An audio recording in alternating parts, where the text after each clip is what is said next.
Hello student, social भी सविता में आपका स्वागत है। आज हम आपके लिए बहुत ही महत्वपूर्ण टॉपिक लेकर आए हैं जो हर एग्ज़ाम के लिए बहुत ही हेल्पफुल होने वाला है। चाहे किसी भी एग्ज़ाम की आप तैयारी कर रहे हैं, कोई भी कंपटीशन एग्ज़ाम, चाहे आप पढ़ने वाले बच्चे हैं, सभी के लिए बहुत ही हेल्पफुल होने वाला है। और यहाँ से क्वेश्चन ज़रूर ही आता है हर एग्ज़ाम के लिए। आपने देखा होगा कि इस टॉपिक पर हमेशा क्वेश्चन आता है। चलिए हम अपना शुरू करते हैं टॉपिक। और ये आने वाला है, हमें जून की बात कर रहे हैं कि पर्यावरण दिवस। और आपको पता है कि हर बार ऐसा क्वेश्चन पूछा जाता है इस टॉपिक पे। तो पर्यावरण दिवस कब मनाया जाता है? तो विश्व भर में 5 जून को मनाया जाता है। सबसे पहले कब शुरू किया गया था ये भी पूछ लिया जाता है कि सबसे पहले कब शुरू किया गया था। तो 1973 में मनाया जाता है। और ये संयुक्त राष्ट्र विश्व पर्यावरण दिवस घोषित किया गया था, जिसका उद्देश्य है पर्यावरण की सुरक्षा और संरक्षण के लिए विश्व भर में, ये पूरे विश्व भर में इसकी जागरूकता को बढ़ाना था। और तब यह दिन हर साल, तब आपको पता है कि हर साल 5 जून को पर्यावरण दिवस मनाया जाता है, जिसे विभिन्न देशों में पर्यावरण संरक्षण, अलग अलग देशों में इसके अलग अलग गतिविधियाँ, एक्टिविटी आयोजित की जाती है। चलिए अब हम इसके ऊपर अपना क्वेश्चन शुरू करते हैं। यहाँ से देखिए प्रश्न। चलिए ये देखिए,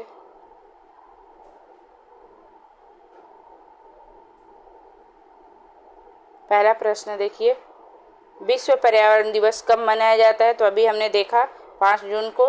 विश्व पर्यावरण दिवस का उद्देश्य क्या है? तो यहाँ देखिए, पर्यावरण की सुरक्षा और संरक्षण के लिए जागरूकता को बढ़ाना। विश्व पर्यावरण दिवस सबसे पहले कब मनाया जाता था? देखिए, ऐसा भी आपको एग्जाम में क्वेश्चन पूछ लिया जाएगा। तो 1973 में। अगला प्रश्न है, विश्व पर्यावरण दिवस का महत्व क्या है? तो यहाँ देखिए, पर्यावरण संरक्षण के प्रति जागरूकता को बढ़ाना और कई बार को बढ़ाना, मतलब इसके पर्यावरण को ज़्यादा पेड़ पौधे लगाना, पर्यावरण की किस तरह से संरक्षित रख सकते हैं, पर्यावरण को किस तरह से बचाना चाहिए। तो ये सारा चीज़ें पर्यावरण के बारे में हम आज देखेंगे। अगला प्रश्न है, हम पर्यावरण की सुरक्षा कैसे कर सकते हैं अपने पर्यावरण को? तो देखिए आंसर में, वृक्षारोपण, जल संचयन, जल को बचा करके, संरक्षण करके, संभाल कर, ज़्यादा से ज़्यादा पेड़ पौधे लगा करके, प्रदूषण कम करके हम, और ऊर्जा की बचत करके। अगला प्रश्न है, विश्व पर्यावरण दिवस, ये तो अभी हमने कर लिया है, रिपीटेड क्वेश्चन आगे है। और ये देखिए, विश्व पर्यावरण दिवस के भी हमने देखा कि पर्यावरण की सुरक्षा, मतलब पर्यावरण की किस तरह से संरक्षण संभाल के बचाना चाहिए, उसके लिए लोगों में अवेयरनेस फैलाना चाहिए, जागरूकता बढ़ाना चाहिए कि हम पर्यावरण को अपने ज़्यादा से ज़्यादा बचा के पर्यावरण को ज़्यादा नुकसान ना पहुँचाएं। और अगला प्रश्न है, पर्यावरण प्रदूषण से क्या कारण है? मतलब पर्यावरण हमारा क्यों प्रदूषण हो रहा है? तो देखिए, औद्योगिक प्रदूषण, वाहन, जैसे फैक्ट्रियों से जो धुआं निकलता है, या जो वाहन है उससे, या कूड़ा कचरा हम ऐसे ही फेंक देते हैं, उससे भी हमारा पर्यावरण दूषित होता है। अगला प्रश्न है, पर्यावरण संरक्षण से हमारी भूमि कैसे बचा सकते हैं? तो ये देख सकते हैं, वृक्षारोपण, ज़्यादा से ज़्यादा वृक्ष लगाकर, जल संचयन, ऊर्जा की बचत और प्रदूषण को कम करके। अगला प्रश्न है, यहाँ देखिए,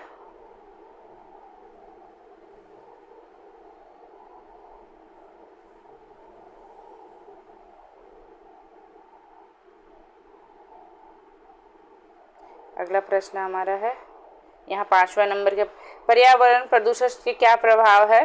तो यहाँ देख सकते हैं कि पर्यावरण के प्रदूषण के क्या प्रभाव है।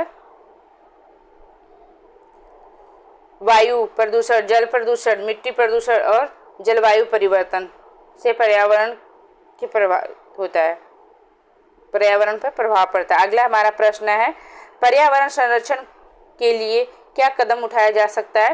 पर्यावरण को हमें बचाने के लिए क्या कदम उठाया जा सकता है? तो यहाँ आप देख सकते हैं कि प्लास्टिक का कम उपयोग करके, ऊर्जा कुशल और उपकरणों का कम उपयोग करके, वृक्षारोपण, ज़्यादा जो प्लास्टिक वाले चीज़ें हैं उसको हम कम इस्तेमाल, कहीं भी ऐसे प्लास्टिक की चीज़ें यूज करके फेंक देते हैं, उसको हम जितना कम करेंगे तो हमारा पर्यावरण को उतना ही कम नुकसान पहुंचेगा। ज़्यादा से ज़्यादा पेड़ पौधे लगाइए, वृक्षारोपण कीजिए, उससे भी हमारा पर्यावरण को नुकसान कम होगा, पर्यावरण हमारा संरक्षित रहेगा।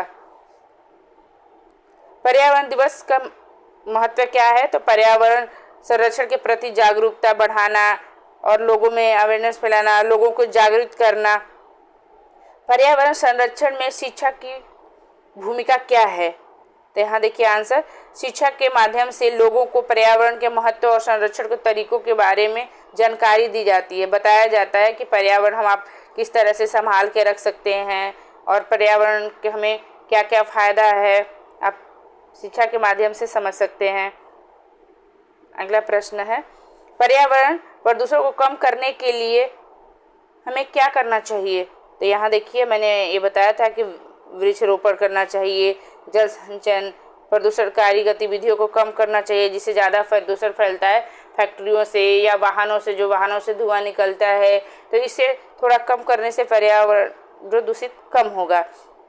पर्यावरण संरक्षण के लिए हमें क्या त्याग करना होगा? मतलब पर्यावरण को संरक्षण, पर्यावरण को बचाने के लिए, ताकि आने वाले पीढ़ियों के लिए बचा रहे या हमारे लिए ही पर्यावरण हमारा शुद्ध रहे, तो हमें उसके लिए क्या करना चाहिए? तो अनावश्यक ऊर्जा की खपत, मतलब ज़्यादा चीज़ों की ज़रूरत ना हो तो उसे खपत नहीं करना चाहिए उसके, या प्लास्टिक का उपयोग, संसाधनों का बर्बादी को कम करना चाहिए। अब मान लीजिए पेड़ पौधों की ज़्यादा लोग कटाई कर रहे हैं, या आप लोग जो पढ़ने वाले बच्चे हैं कॉपी किताब ऐसे फाड़ के फेंक देते हैं, तो सोचिए कि एक कॉपी किताब के बनाने में कितने पेड़ों को काटने पड़ते। तो ये सारी चीज़ों को हमें ध्यान में रखते हुए तो हम पर्यावरण को संरक्षण के लिए ये सारी चीज़ें त्याग कर सकते हैं। पर्यावरण संरक्षण में सरकार की भूमिका क्या है? नीतियों और कानूनों का निर्माण, पर्यावरण संरक्षण के लिए योजनाएं चलाना, लोगों में जागरूकता फैलाना, कोई नियम बनाना, कोई नीति, कोई कानून बनाना, ताकि पर्यावरण को किस तरह से हम सुरक्षित रख सकते हैं। अगला हमारा प्रश्न है, देखिए, पर्यावरण प्रदूषण के कारण स्वास्थ्य पर क्या प्रभाव पड़ता है? जब पर्यावरण प्रदूषण होता है, फैलता है, तो हमें ऊपर क्या, हमारे स्वास्थ्य के ऊपर क्या?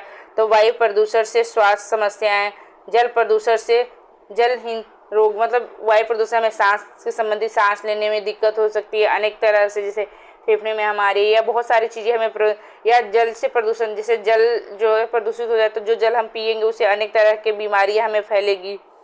अगला है, पर्यावरण संरक्षण के लिए सामुदायिक भागीदारी का महत्व क्या है?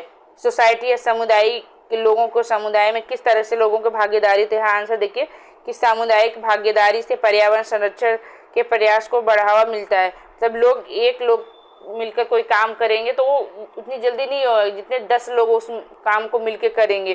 तो भागीदारी से जल्दी उस चीज़ों को कार्य हम ज़्यादा से ज़्यादा पेड़ पौधे लगाकर लोगों में बताएंगे कि किस तरह से पर्यावरण को संरक्षित किया जाता है, बताया जाता है, तो ये कहा जाता है कि सामुदायिक भागीदारी। अगला प्रश्न है, पर्यावरण संरक्षण में वृक्षारोपण का महत्व क्या है? तो वृक्षारोपण से वायु प्रदूषण को कम होता है और जल चक्र सुधार होता है। मतलब जितने ज़्यादा पेड़ पौधे लगाएंगे, जो हवाओं में जो प्रदूषण फैलता है वो हवाओं को कम कर, जिससे ज़्यादा से पेड़ पौधे लगाने से प्रदूषण कम होता है और बारिश होती है। पर्यावरण संरक्षण के लिए हमें क्या आदतें बदलनी चाहिए? प्लास्टिक के कम उपयोग करना चाहिए, ऊर्जा की बचत करना चाहिए और जल को, पानी को बचाना चाहिए।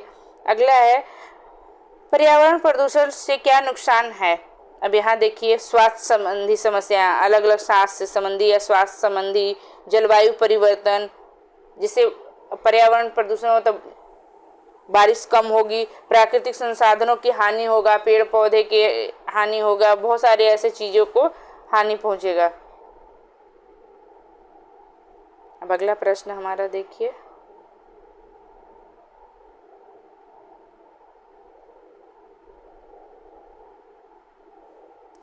पर्यावरण संरक्षण के लिए हमें कौन से संसाधनों का संरक्षण करना चाहिए? तो यहाँ देखिए, जल, वनस्पति, जीव जंतु और ऊर्जा संसाधन। पर्यावरण दिवस पर हम क्या कर सकते हैं?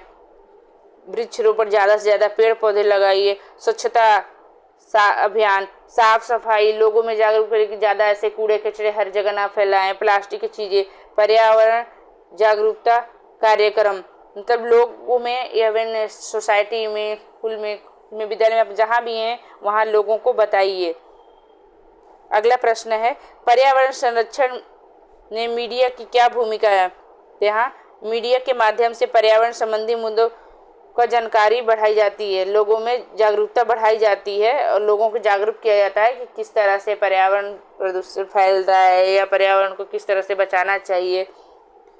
अगला प्रश्न है, पर्यावरण संरक्षण के लिए हमें क्या करना चाहिए? पर्यावरण संरक्षण के लिए हमें अपनी जीवन शैली में बदलाव लाना चाहिए, तभी हम अपने पर्यावरण को बचा सकते हैं।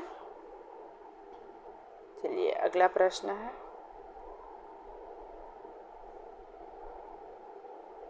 पर्यावरण संरक्षण के में व्यक्तिगत भूमिका क्या है?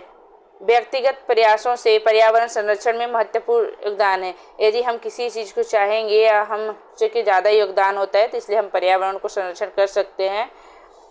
पर्यावरण प्रदूषण के प्रभाव को कम करने के लिए क्या करें? प्रदूषणकारी गतिविधियों को कम करके, ऊर्जा कुशल उपकरणों का उपयोग करके, मतलब ज़्यादा से ज़्यादा जो प्रदूषण जिस चीज़ों से फैल रही है उस चीज़ों को कम करके, जैसे जलाने वाली चीज़ें जो है या फैक्ट्रियों से जो पानी निकलता है, गंदे पानी वो कहीं समुद्र नदी में उबाए जाते हैं, उससे भी प्रदूषण होता है। या जो धुआं निकलता है, या जिस गाड़ियों में से देखते हैं कि कई बार आप वाहन कोई भी 4 व्हीलर हो या 2 व्हीलर हो, उसमें से भी पीछे से बहुत सारे प्रदूषण निकलता है, उससे भी हमारे प्रदूषण कार्य फैलता है तो उससे हमारे नुकसान पहुंचता है। तो ये सारी चीज़ों को कम करके भी हम पर्यावरण को संरक्षित कर सकते हैं, सुरक्षित कर सकते हैं। पर्यावरण संरक्षण के लिए हमें कौन सी तकनीकी का उपयोग करना चाहिए? अक्षय ऊर्जा स्रोत का उपयोग और ऊर्जा कुशल तकनीकी का उपयोग। पर्यावरण संरक्षण में शिक्षा का क्या महत्व? अभी हमने बताया कि शिक्षा से लोगों को पर्यावरण के महत्व और संरक्षण के तरीके के बारे में जानकारियाँ मिल सकती है। अगला है, पर्यावरण दिवस पर हम क्या संदेश दे सकते हैं? मतलब लोगों के बीच आप क्या, तो पर्यावरण संरक्षण के प्रति जागरूकता बढ़ाने और कार्रवाई को बढ़ावा देने में संदेश दे सकते हैं कि हम ज़्यादा से ज़्यादा साफ सफाई स्वच्छता अभियान रख सकते हैं, ज़्यादा से ज़्यादा हम पेड़ पौधे रख सकते हैं, जितनी हमें चीज़ों की ज़रूरत हो उसी नई चीज़ों को इस्तेमाल करना चाहिए। अगला प्रश्न है, पर्यावरण संरक्षण में सामुदायिक भागीदारी क्यों जरूरी है? अभी हमने देखा कि पर्यावरण सामुदायिक भागीदारी से पर्यावरण संरक्षण में प्रयासों का बढ़ावा मिलता है, इस तरह से ज़्यादा जरूरत है। और ये अगला प्रश्न देखिए, पर्यावरण प्रदूषण के कारण पृथ्वी पर क्या प्रभाव पड़ता है? तो जलवायु परिवर्तन, प्राकृतिक संसाधनों का हानि और पारिस्थितिक तंत्र का असंतुलन। तो इस तरह से हमारे पर्यावरण के कारण पृथ्वी पर भी हानि पहुंचता है। अगला प्रश्न है, पर्यावरण संरक्षण के लिए हमें क्या त्याग करना होगा? तो अनावश्यक, मतलब जितने चीज़ों की ज़रूरत हो उतना ही इस्तेमाल करना चाहिए, ज़्यादा चीज़ों का इस्तेमाल। तो अनावश्यक ऊर्जा की खपत, प्लास्टिक का उपयोग और संसाधनों की बर्बादी कम करना चाहिए। पर्यावरण संरक्षण में वृक्षारोपण का क्या महत्व है? वृक्षारोपण से वायु प्रदूषण कम होता है, जल चक्र सुधर जाता है और जीव जंतुओं के लिए आवास मिलता है। जो जीव जंतु जंगलों में रहते हैं तो उनका निवास, नहीं तो एक जीव खत्म होता है तो दूसरे जीव पर भी संकट आता है। इस तरह से पर्यावरण जितने वृक्ष लगाएंगे तो हमारे लिए भी फायदा होगा। पर्यावरण संरक्षण के लिए हम कौन से कदम उठाने चाहिए? ऊर्जा की बचत, जल संचय, प्रदूषण कम करना और अच्छे ऊर्जा स्रोत का उपयोग। धन्यवाद। इसी तरह के वीडियो देखने के लिए हमारे चैनल से जुड़े रहिएगा और आपके और नेक्स्ट टॉपिक किस पर वीडियो चाहिए वो भी कमेंट करके बताइएगा। और इसका पार्ट 2 भी अभी हम लेकर आएंगे ताकि आपके जितने इस टॉपिक पे क्वेश्चन बन सके, ज़्यादा से ज़्यादा हम क्वेश्चन आपको कराने की कोशिश करेंगे कि आपके हर एग्ज़ाम में हेल्पफुल मिलेगा और अच्छे से आप कर पाएंगे। और आप नेक्स्ट वीडियो किस टॉपिक चाहते हैं वो भी कमेंट करके हमें बताइएगा। नेक्स्ट वीडियो में हम जल्द मिलेंगे। धन्यवाद।